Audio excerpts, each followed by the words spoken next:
I'm Jaclyn. And I'm Courtney, and this is Caffeinated Crimes. So, if you are a Patreon subscriber, you're getting this episode immediately. So, hi, welcome back. Hello again. Yes. If not, it is now next week. It is still today for us. We just took a short break, and It's still today for us. still today. It's kind of a general quarantine. Feeling. Still today. Still today. Like, have you seen the actor Leslie Jordan, his Instagram, his videos he's been putting up? The one where he's laying on the couch and he's like, "Well, shit." And he's like, "What are y'all doing? This is awful." Like, he's been posting, like, you should go follow him. It's like 100% worth it. But he keeps posting like videos like talking about like different stuff, and it's just hilarious. I will have to check that out. That's funny. We got our animals in line. I gave Rosie some snuggles. Dolly is still asleep with Andrew, and she'll stay asleep with him until the moment he gets up. Kobe is sleeping next to me, so he's content. Yeah. I, on our little break between episodes, I told Kevin to turn his alarm off because I heard it going off over. I was like, it's gone off like 7 times. And he was like, it's more like 4 or 5. I'm like, it's not much better. Hopefully we'll be able to edit it out. But if you heard some background alarm noise in the last episode, thanks, Kevin.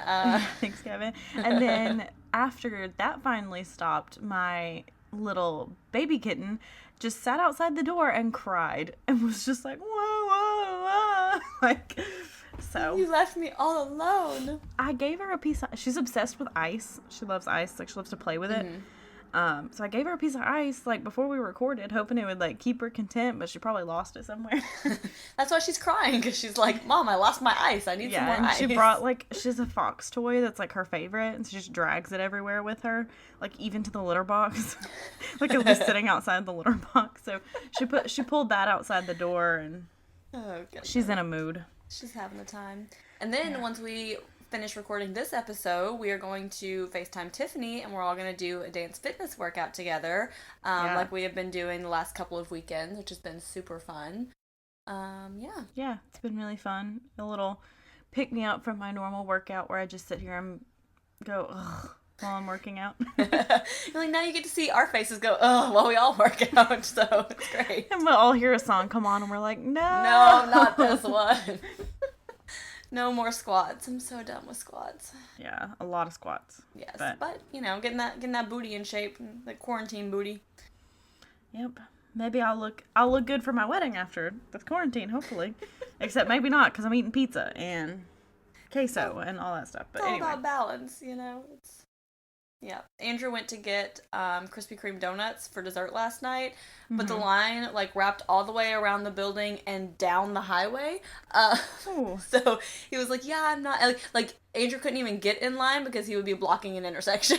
So, wow. That's crazy. So, these Richmond folks love their Krispy Kreme donuts during quarantine, so we didn't get any dessert last night, so that was sad. But I think I'm going to make some brownies today, so... Yeah, I think I might, unfortunately, have to go to the store to get something that we're out of. And I was like, all right, I'm going to get some vanilla extract and some cocoa powder so I can do some baking that I've wanted to do. So I was like, while I'm there, I'll just pick up the little things I've been wanting but haven't gone to the store to get. Yeah, I'm just kind of like hoarding a list until you can go get all the things that... Yeah. We'll see how that goes. Good luck with that.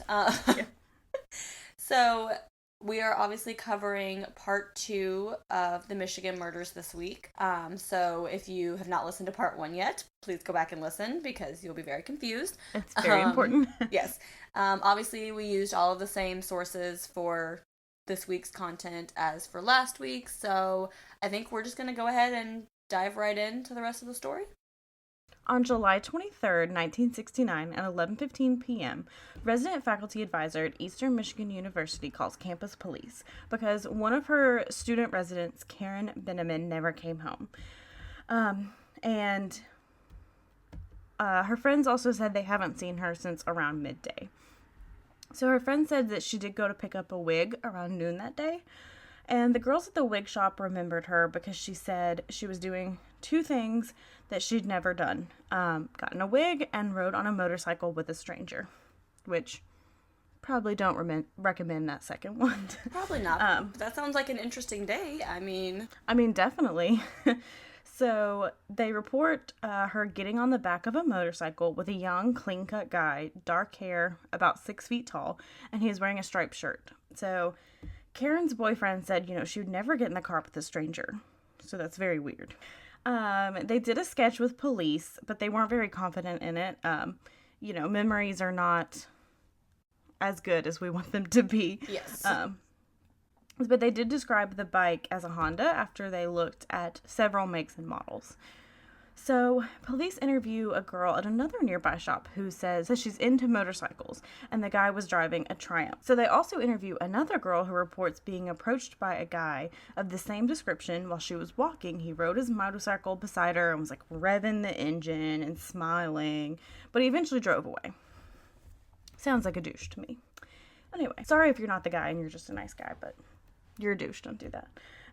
The young officer had just recently graduated from EMU and had been in the area that day and seen the guy in the striped shirt on a motorcycle, and he recognized him as a member of a local fraternity. So they went to the fraternity, and the guy said it sounded like John Norman Collins, which that name starting to sound a little familiar. I remember that name. That sounds familiar. I think someone mentioned him earlier as being seen with Joan, but remember the timelines didn't line up, so they were like, oh, okay. And then he said he was out of town at his mother's, and also his uncle was a police officer, so like, oh, well, couldn't have been you. Yep. So officers decided to speak with John and his friend at their home, which was near where Joan lived. And John said he was around that day, said, I was riding around that day like a lot of other guys on motorcycles. Like, there's plenty of guys on motorcycles. So the officer saw him talking to a young blonde girl and asked who she was. Yeah, so John told him it was just, a fellow student, and the officer later interviewed her. And so the officer took a photo of the license plates on Joan's motorcycles, and John's starting to get really agitated. So the officers do go to the home of the girl John said he was talking to. She's like, yeah, we used to date some. And she did produce 2 photos of him when they asked her to. So they went back and showed this picture to the girls at the wig shop, and they said, yeah, it might be him. And they showed it to the girl who had been approached on the street by him, and she was like, yes, that's definitely him. On July 26th, Karen's body was found on the side of the road by a couple checking their mail. Autopsy does show that she was killed the day she went missing. She had been beaten and strangled. A little bit of a trigger warning here. Swelling and cuts in the vaginal area indicated rape. And since they'd previously suspected the killer of moving the bodies and visiting them, they decided to just hold off on releasing any information of the body to the public, including her parents. They didn't tell them, which that's horrible. While they staked out the area. So they secretly removed the body, and then with some undercover cop cars guarding the rural road, and they got a mannequin from the local department store to disguise the body in case the killer did come back. And in the book, one of the police officers wanted to leave the actual body, and his boss was like, no, that's going too far. We're not going to, we can't leave this body out here. Yeah. In the elements, to, tempt this killer to come back. That's a bit much. We have to, even though he's agreeing to not tell her parents yet, he's like, we have to be respectful enough to, get her body somewhere safely. And then, but they were worried about, if the guy comes by and he can see clearly there's nothing there. So they're like, well, let's get something that could pass for a body, far away in the dark. Because, then he's going to have to get close enough to see that it's not real, that they'll be able to, grab him, basically. Yeah, so at 12:15 a.m., it's pouring rain, and the police saw someone run by and radioed to another car. But the radio ended up having a delay, and they couldn't really hear each other, and so the guy got away without anyone getting a good look at him. And then, sorry, I didn't put this in the notes, I just remembered it from the book, so I just wanted to throw this out there. So basically, the media then got wind of this whole thing, and so these police officers were just, mocked, all over the news, basically these, bumbling idiots, as they called them. They tried to, do this stakeout, and, the guy ran right by them, and they couldn't, get a hold of each other to, even get anything, and they delayed. And, this is the second time that's happened, too, because they were staking out that... Exactly. It was a farmhouse, yep. And the guy obviously had come over, because they're like, this wasn't here, and so it's is everybody okay? Like, do y'all need some more coffee? Twice this guy has gotten by you guys. So, yeah, so at this point, like, the media is just, like, trashing the cops. The public don't have a lot of, like, confidence in them in catching this guy. Because, I mean, this is now the 7th young woman who has been murdered in their little town. And they're like, what are you guys doing? Like, so this point, like, the tensions are getting really high after this whole incident, basically. And so they did end up doing, a detailed autopsy. And again, a little bit of a trigger warning. This is kind of rough. You might, if you want to skip it, we understand. So there was a rag stuffed deep into her mouth and her own torn panties shoved all the way up into her vagina. Her panties did have seminal fluid as well as many small hair particles that did not match the victim. And there were burns from her shoulder to below the nipple that looked like the killer had burned her with some type of acid, which is horrible and terrible. Yeah. So rough. So, as we mentioned earlier, there was John Norman Collins, who's being, kind of suspected, because, he was the guy on the motorcycle, and so he was born June 17th, 1947, in Center Line, Michigan. His mother had remarried several times, all to abusive men. He did have a strong connection with his aunt, who was only 10 years older than him, and also, when he was 17, he did end up beating his sister unconscious because he found her in bed with a man. She was married to someone else, and so he also beat the man he found with her. Mm-hmm. A little bit of an anger issue there. And this kind of highlights to his views around, like, women and, like, purity and that sort of, like, mindset that he's angry at her for having sex with another man while she's married, so he's going to beat her up. I mean, I don't get the logic. I mean, don't cheat on your husband, because that's kind of crappy, but also maybe don't beat up your sister when you find her cheating on her husband. Yeah, just kind of all around bad decisions here. Yeah. So they decide to stake out at John's house. He returned home around 11 p.m. on July 27th, and that was the day after Karen's body was found. The roommate Arnold tells John, hey, police have been waiting on you all weekend. So John just goes outside and starts talking to them. And they're like, well, why don't you come on down to the police station with us? And he's like, okay, yeah. So the cops who did bring him in, they were new. They weren't detectives. They interrogated him, and he denied everything. Said, yeah, I was around campus that morning. I went to a local motorcycle shop to pay a bill, and I was there for about an hour. I had to buy to eat at a drive-in where a friend worked. I got home around 2:30. I took Arnold out to teach him how to ride a motorcycle. And police don't really have anything on him, and so they just can't really hold him. Police do end up finding out he and another friend had rented a camper with a check on June 21st, and payment was stopped on the check, and the camper was never returned. So the friend testified they'd gone to California for 2 weeks, and there did end up being an unsolved murder similar to the others in California while John was there. A 17-year-old named Roxie Ann Phillips was visiting her family for the summer. Friends reported that she seemingly just disappeared while walking home, and her body was found stabbed to death on a deserted part of the beach 2 weeks later. Roxie's friend said she had met a guy from Michigan named John the day before and had told Roxie about him. She had described the car that John had and said that the camper was left in an alley behind his friend's uncle's house. Uncle says they arrived near the end of June and they were supposed to be gone by mid-July. His friend who was with in California also confessed that they'd both been involved in a string of burglaries around the campus. So it looks like he does have some previous history. Yep, and so they think that obviously having a very similar murder to these murders in Michigan during the, 3-week time period that John was in California, they're like, okay, this is a big red flag. And I'm assuming at this point the Dr. Roby, they're like, yeah, it wasn't you. No. Just coincidence. Yeah, he was just another in a long line of suspects that they had, along with the journalist. So police notify David Leck, who, remember, is John's uncle, who is a police officer. So they notify him of the developments in the case because obviously his nephew is a suspect. So before they arrest John, they're like, hey, we just need you to know this, professional courtesy. This is what's going on. So David and his family had just returned on July 29th from a 2-week vacation, during which time John was coming over to their house to take care of the dog. So John's Aunt Sandra, so this was his mother's sister, the one that he was like super close with, so she had noticed black spray paint like all over her basement. So she thought that the black paint was weird, and her and David both said that it was not on the basement before they went on vacation. So David was like, well, let's scrape it up and see what's underneath it.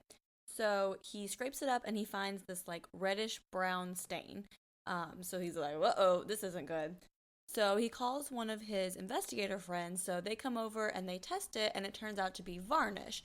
So David's like, okay, I remember when I was down here one time, I was staining some furniture, and I did spill some varnish on the floor, but why would someone cover it up with spray paint unless they thought it was blood, and why would someone think that there's blood in the basement that they need to cover up? So the investigators do some further testing, and they actually find spots of blood in 9 places around the basement. So they're little tiny spots. There's one that's splattered like on a shirt that's hanging to dry, and like in the corners, just some random small places that maybe you wouldn't easily find if you're trying to clean up a crime scene. And so what they also found were a bunch of tiny hair particles. And remember, in Karen's underwear that was unfortunately left inside her vagina, there were lots of little hair particles that didn't match the victim, so it didn't really make sense.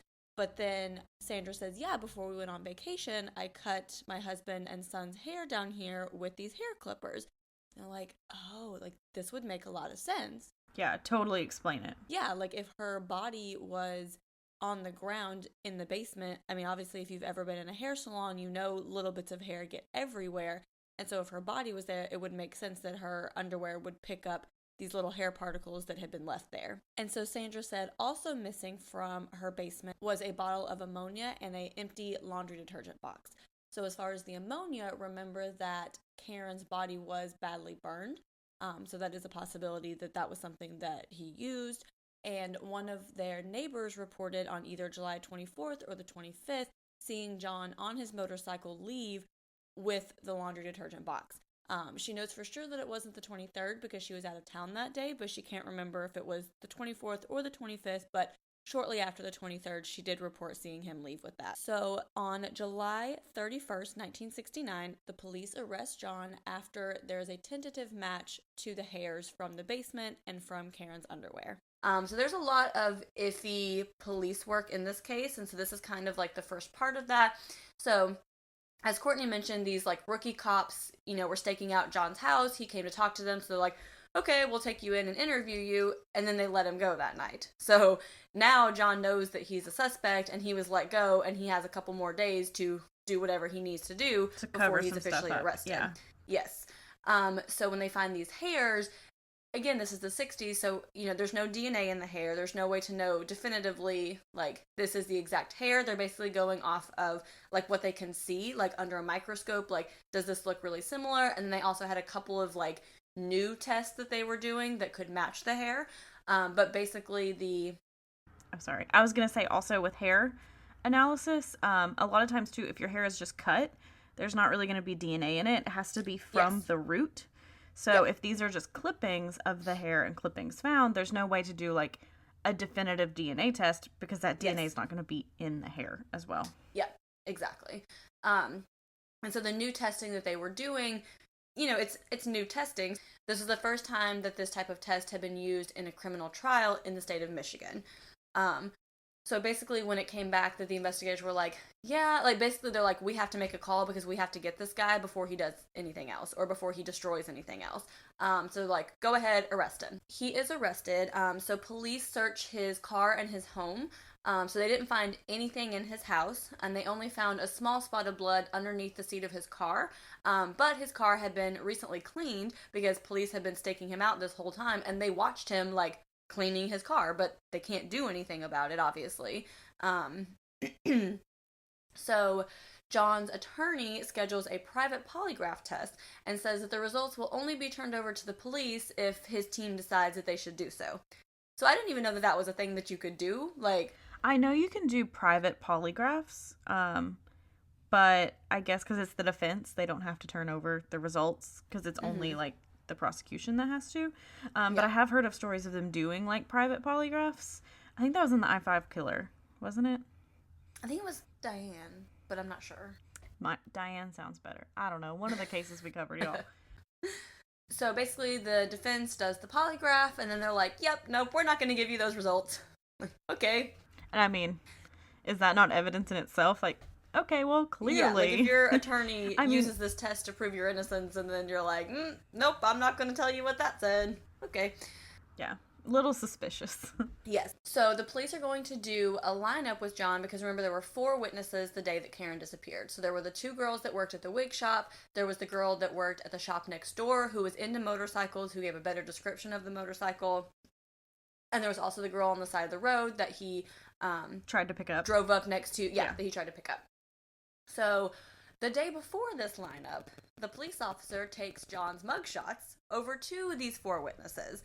And he's like, hey, is this the guy? Do you think this is the guy that you saw that day?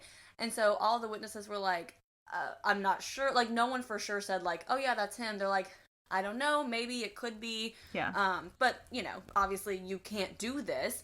So the next day, all of them show up for the lineup. And during the lineup, they have John switch numbers halfway through for no apparent reason. So they have your, 1 through 6 or whatever. And they're like, number 3, switch with number 5.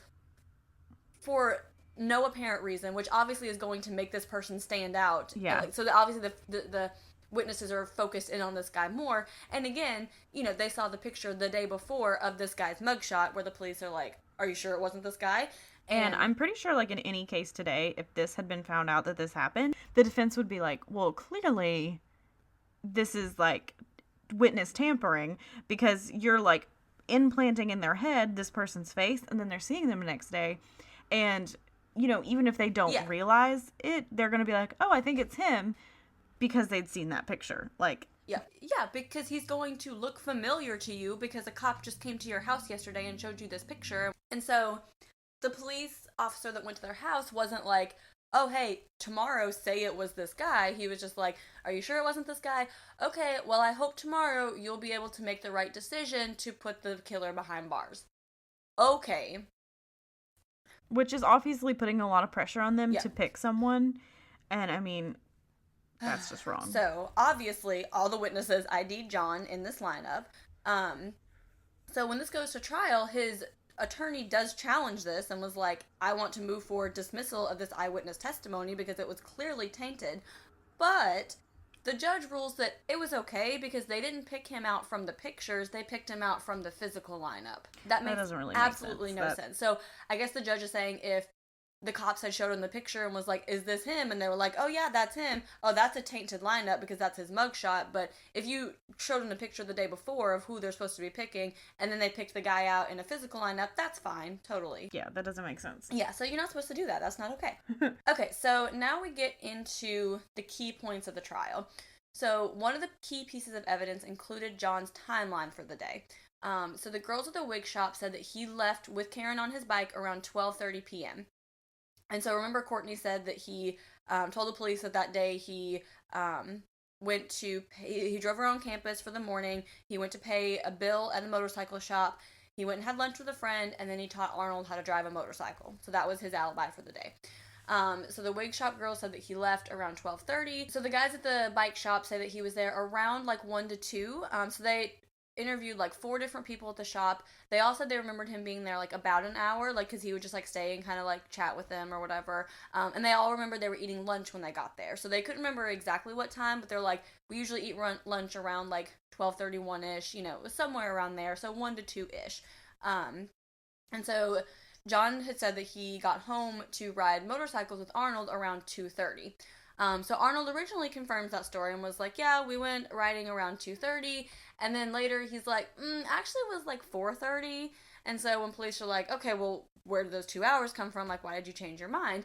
So Arnold said that on July 27th, when John got back home after the first cops questioned him, he was like, hey, you remember that day, right? You remember what we did? We rode motorcycles, and Arnold's like, yeah, I remember, and he was like, yeah, I remember it was 2:30. And Arnold's like, I thought it was later in the day. And Arnold says that John told him no, it was 2:30. I just need you to remember that it was 2:30. Okay. And so the autopsy showed that Karen likely died between 1 and 3. So if his only alibi after 2:30 is Arnold saying they went riding around 4:30, she could have been killed as late as like 4 or so to give him time to get back to ride the motorcycles with Arnold. Yeah, and we don't know how definite the 4:30 is because clearly Arnold's like, it was later in the day. I mean, it could have been 5. You know, that's 30 minutes. That's nothing.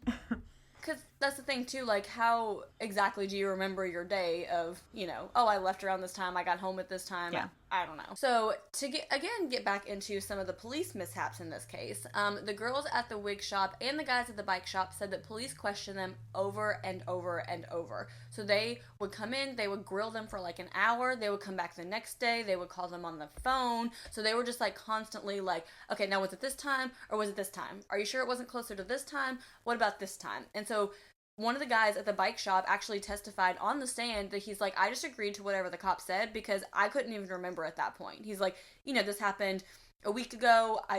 What time did somebody come in to my work a week ago? I don't know. And then you asked me, like, could it have been closer to this time? Could it have been this time? He's like, yeah, sure. I don't know. I don't even remember anymore.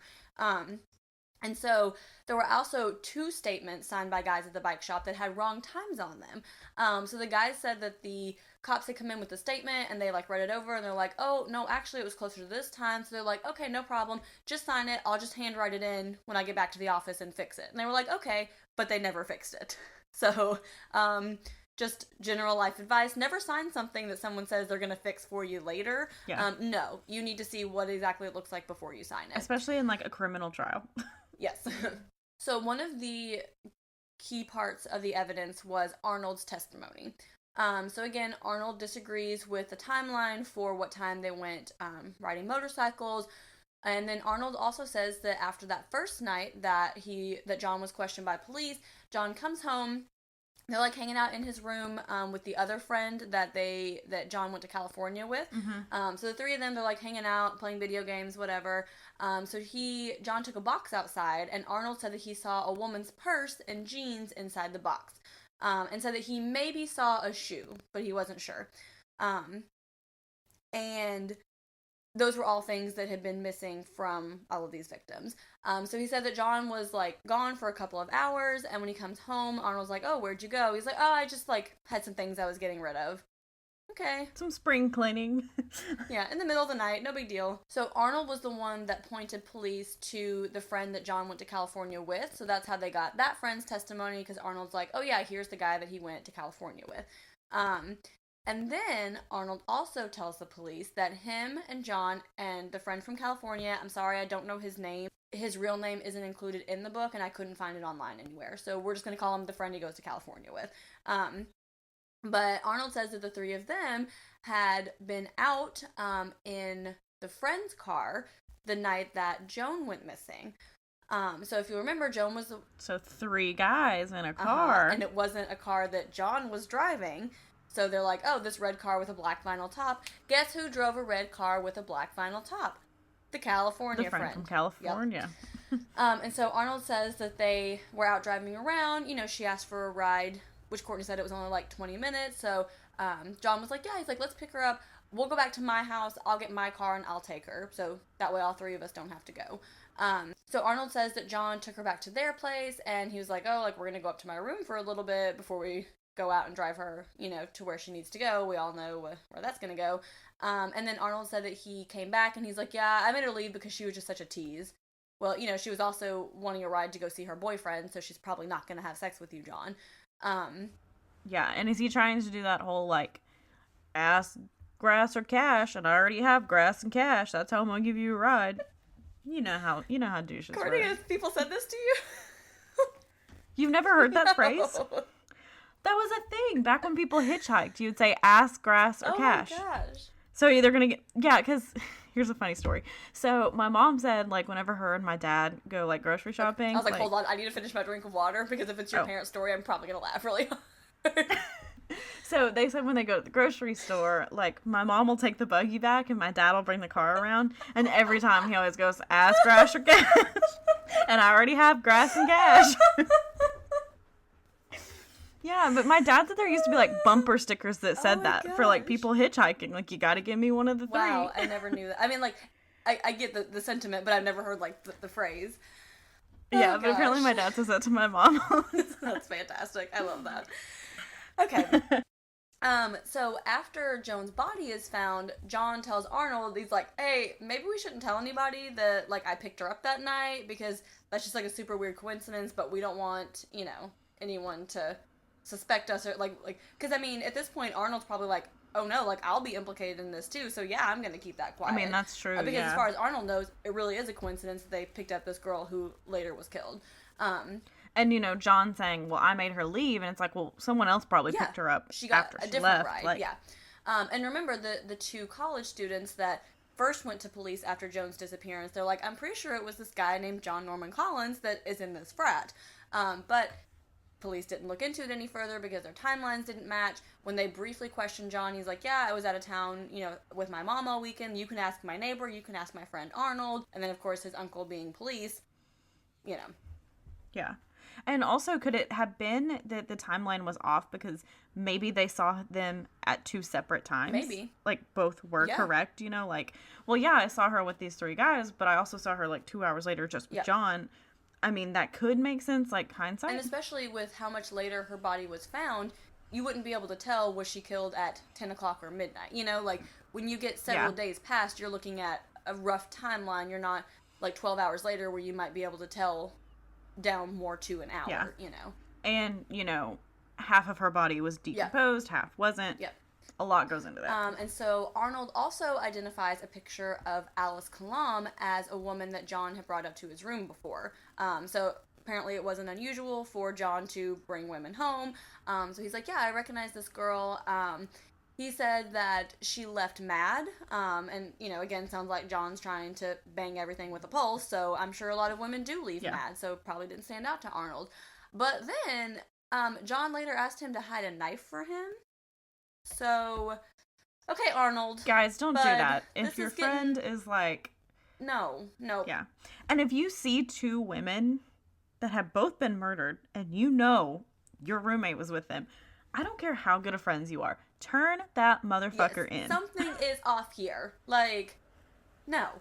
But also, thank you, Arnold, for giving your testimony and being truthful after, but maybe you could have done this before 7 women were murdered. Possibly. And so Arnold still has this knife, so he gives it to the police, and so they say that the knife is consistent with Alice's wounds. They can't confirm, obviously there's, you know, no DNA or anything like that, so they can't confirm this is the murder weapon, but they're like, yeah, it was a similar type knife that Alice was killed with. Yeah. So again, the biggest piece of physical evidence was the hair that was found in Karen's underwear and on the Likes basement floor. So in the book, there's like 35 pages dedicated to this, but basically it was determined to be a match, and there were also additional fibers that were found from the hair in both the underwear and on the floor. So this is like little, you know, like carpet fibers or just general like debris. And obviously it's a basement floor. You're going to have all kinds of random little things. So they did find that like it matched pretty well with what was found in Karen's underwear.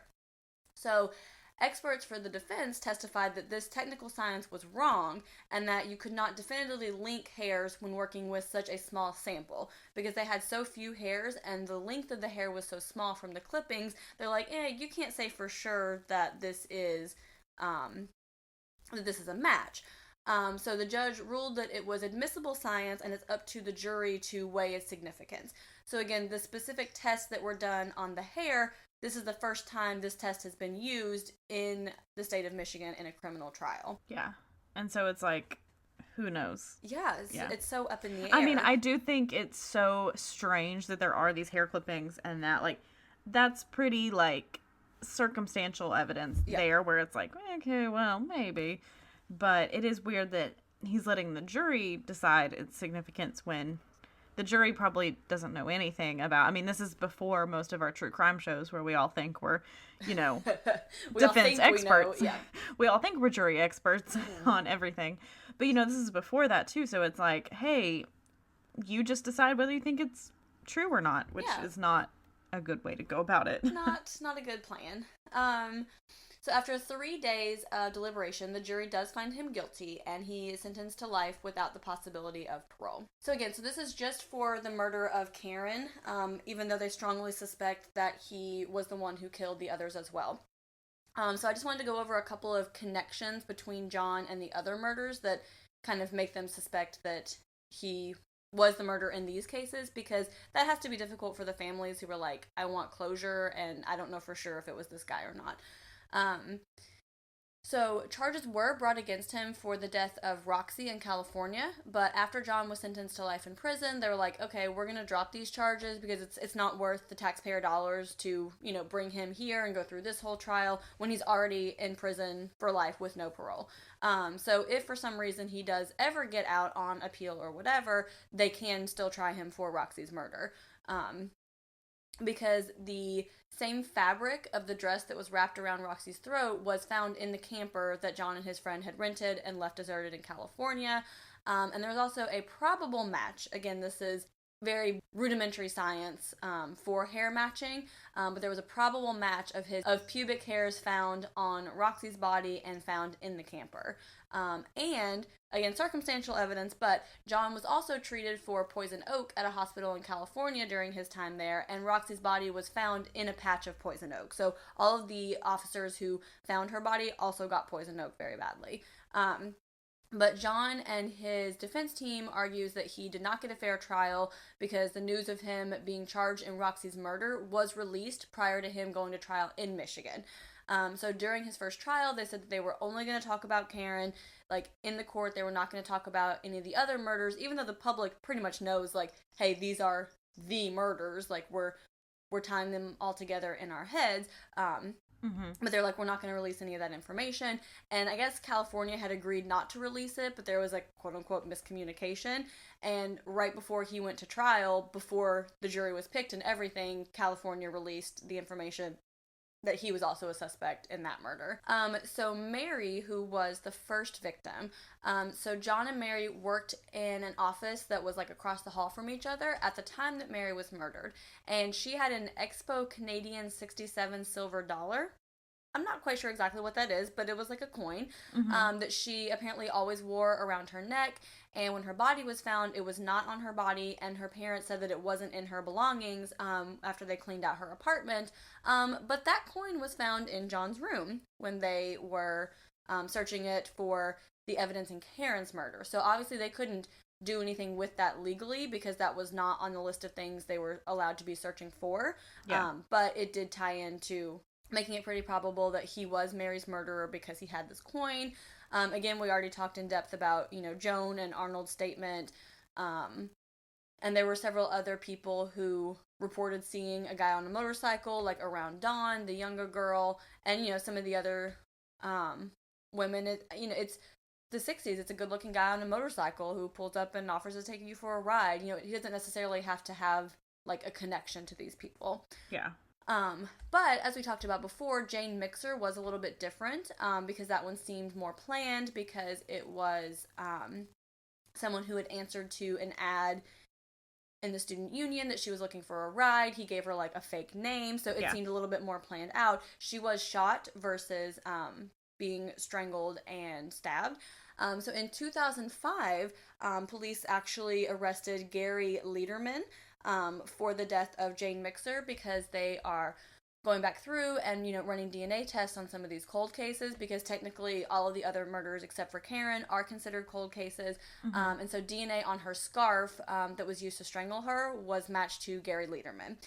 So we do know that Jane Mixer was not murdered by John Norman Collins. Oh, okay. So then in 2005, police were like, okay, well, let's examine the evidence that we have for the other cases and see if we can get DNA off of anything else. So DNA did definitively link John to Alice Kalam's death. And in later prison interviews, he admits that he dated Alice a few days before her death, even though at the time of the trial, he's like, no, I don't know her. I've never met her. And then he also now admits to giving Karen a ride on his motorcycle from the wig shop, but he didn't kill her. Even though, again, previously he says that he never met her. So his most recent story is that he did take Karen on a ride on his motorcycle. He took her back to his uncle's house, where he was going to feed the dog. And he says that they fooled around in the basement. He says that they didn't have sex, but he did ejaculate in her underwear. Okay. Okay, like, why would you pick that? She's got to put those back on. Right? Like, ew. And then he says that his friend Arnold shows up, and then Arnold was like, "Oh, I'll give you a ride home." And so John leaves on his motorcycle, and John says that Arnold took Karen in his car. And John says that he went back to the bike shop, and that Arnold called him later, and he's like, "Something happened, I need your help." And so John goes to his uncle's house, and he says that he finds Karen's dead body because Arnold killed her. So he does help Arnold dispose of the body, and he says at this time Arnold admits that he killed all the other women too. So, even though I think he's just mad. Yeah, so no, like, I don't think that's what happened. It was Arnold. John. And like that's the thing too, is like if you are the nephew of a cop and you know that these are a huge string of murders and your roommate admits to killing them, why would you not tell them? Yep. So, but I do wonder, just Jaclyn personally, if Arnold had more knowledge about the murders than he says he did. I kind of think he does, because like, you hid a knife for him. You recognized at least 2 murder victims that had been in your roommate's room. And I do wonder if maybe it was just self-preservation. Like, he knew he was there that night with Joan. And he's like, if I say something, like, I'm going to look suspicious. And also maybe he's like, well, what if John did do it and there's stuff that could be linked to me? Like, what if he's going to plant stuff in my room? You know, stuff like that. But I do think maybe he knew a little bit more than he was saying he did. Yep. And I did look up... you know, because I was wondering if John had appealed, because there is some little, you know, wonky science in it, basically. Sketchy police procedures. Yeah. So this is, technically, this is on Wikipedia, but I looked at the references, and it is from the actual document of the appeals that John filed. Okay. So it's legit. It's not, you know, anything weird. So basically, he has appealed it, like 4 or 5 times and just keeps trying. But basically the appellate judges of the Supreme Court in 1974 were like, we're not going to review your conviction. Like, we're not going to look at it. We don't care. Wow. And each ruling stated that no evidence existed to suggest in extensive publicity had interfered with the pretrial or trial proceedings. Because that's kind of what John was saying, is that there was so much media that, you know, I was just the scapegoat, you know, that, you know, interfered with it. And they also said police did not break any protocol in showing 2 eyewitness photographs of Collins prior to his arrest, and they're being able to identify in a police lineup. So this is what, not me, the Supreme Court says they don't think they broke any protocol, but this was 1974. So I don't know if later, you know, they said that's not okay. But yeah, basically they keep appealing it, and they're like, nope, you did it.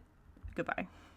When was his last appeal? I think it was 1974. Okay, because obviously... Because that's when the Supreme Court was like, nope, we're never going to do more. This. Okay. Goodbye. I think because he had also been charged with Roxie's death in California, they're like, okay, well, should we even put all this money and resources into this appeal when you're immediately going to be... If you're released, you're immediately going to be charged by California for this other death.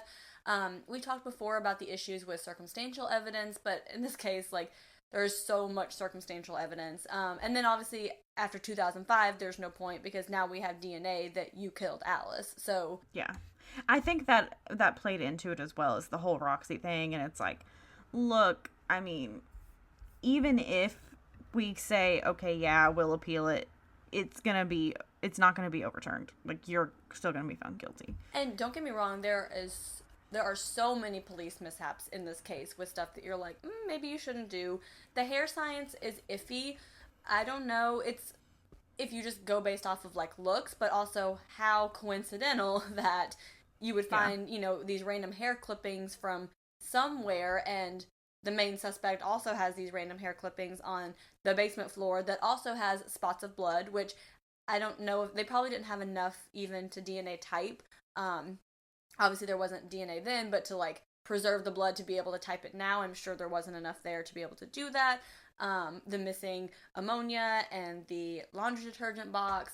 The blood in the basement, the fact that there's blood at all. Yes. Like, so the eyewitnesses are iffy with the day that Karen went missing, but you do have his friend that he spoke to that, remember, the young officer saw him speaking to his friend, and she was like, oh yeah, like, it's John. So, like, she puts him in the vicinity of the area, even if the other eyewitness testimony should completely be thrown out, which it should. Yeah. You know, she puts him in the area wearing what the other witnesses reported that he was wearing on the bike that looks similar to what some of the other witnesses described. Like, there's just too much here for him to not have anything to do with it. I mean, you have Roxie, which is the same MO in California at the time that he was there as all of the Michigan murders while he was there. The fabric that was found around Roxie's neck that was also found in his camper, the electrical cord that was found in the barn that was used to strangle one of the other victims. Like, there's just too much here for him to not have anything to do with it. Yeah, and I mean, yeah, like, as we're saying, like, some of the stuff's a little iffy, but I think it's pretty clear he did this. Like, it kind of reminds me of, like, the Ted Bundy case. Like, we know Ted Bundy did it, but these days, like, the whole, like, his most damning evidence was, like, the bite mark, and that today wouldn't exactly be the most upheld science, but obviously it's clear. Yeah. They both did these crimes. So... Again, we just want to kind of recap with the names of these victims. So we had Mary Fleezer, Joan Shell.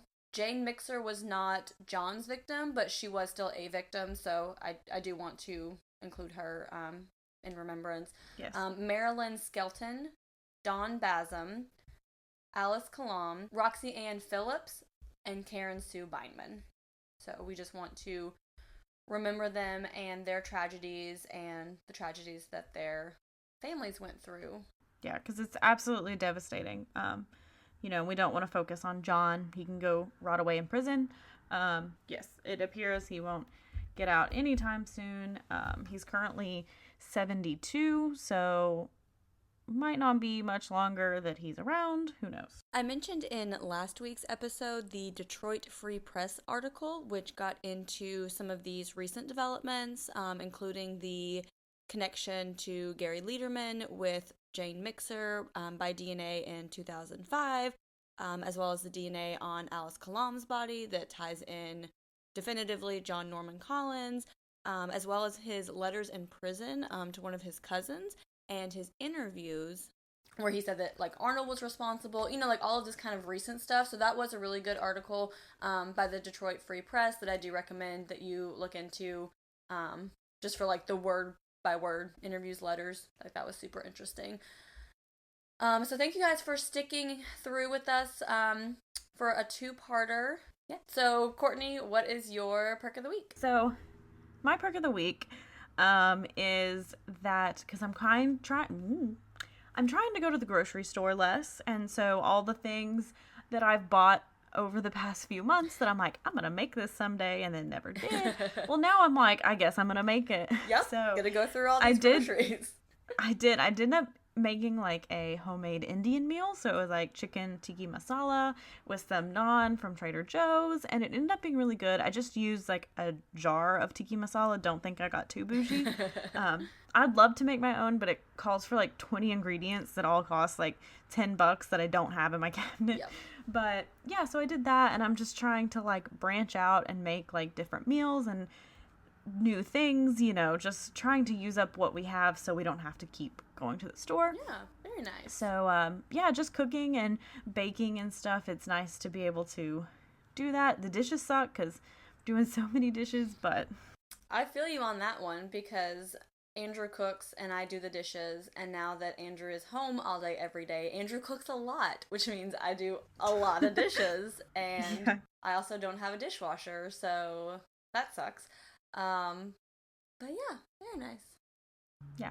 So, Jaclyn, what's your perk of the week? So, my perk of the week is this app/subscription called Scribd.